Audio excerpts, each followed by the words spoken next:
We're here after Desert Hawks training camp with head coach Chris Siegfried. Coach, what's your overall thoughts on training camp today? Yeah, we had a good session. We're trying to put it all together, and every day we're kind of trimming down the roster a little bit. We've got to be down to our 24-man this weekend, so we've only got a couple days left. So it's almost showtime. How many players do you have right now? I think we're at right around 30 players right now. It might be 31. I didn't really count, but we've cut a few last week, and we're in the process of trimming down again the next couple of days. What do you think about your quarterback competition right now? Jonathan Bain, C.J. McCollum, where's that at right now? So, Bain and McCollum have been doing great during camp. They've both really stepped up. They both are, very seasoned, very, very much winning, record-setting type quarterbacks. So we're in a very fortunate situation at the quarterback spot. And, it's a neck-and-neck race. I mean, Bain is still right now the starter, and they both looked great.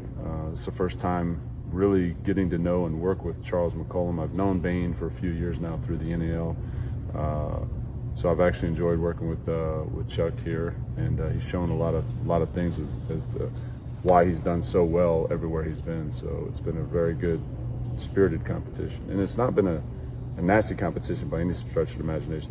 They support each other very well, so that's a real blessing to have two alpha, top-notch starting quarterbacks that are competing but not hindering each other.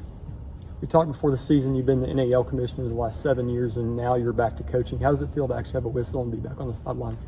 I feel more at home. I mean, obviously we've had our, the NAL's had its trials and tribulations over the 7 years I was involved, but I'm happy to be back in the AFL, where I feel like I deserve to be, and excited to be part of this new version of the Arena Football League and help it grow and do everything I can to help make sure we put a great product on the field.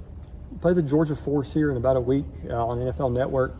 How do you feel about your team as you're getting close to that game? What do you also need to improve on? Well, we have to constantly get better. We're making mistakes every day, and it's just a matter of not making those same mistakes multiple times.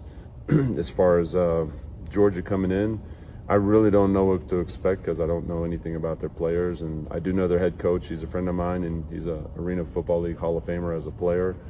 I first met him in '92, and he was one of those guys on defense that just was an amazing football player. So I fully expect our defense to be pretty good, but other than that, I really don't know what to expect.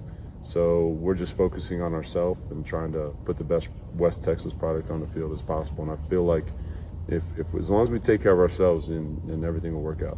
You got about 8-9 days before that first game. What are your plans till that first game? So we're going to wind down camp over the next couple of days. Tomorrow we have a media day. Saturday we have a really cool kids camp. After practice, we'll give them a couple of days off, let their bodies heal. Obviously we'll do our final cut downs on Saturday or Sunday or whatever the final day is. And then next week's going to be, the normal game week flow. We practice in the morning, so it's just going to be, sharp fine-tuning everything and getting ready, starting to do a heavy dose of the special teams and just get everything dialed in, start to work on the substitutions and coming off the bench and, all the little things that you take for granted at practice.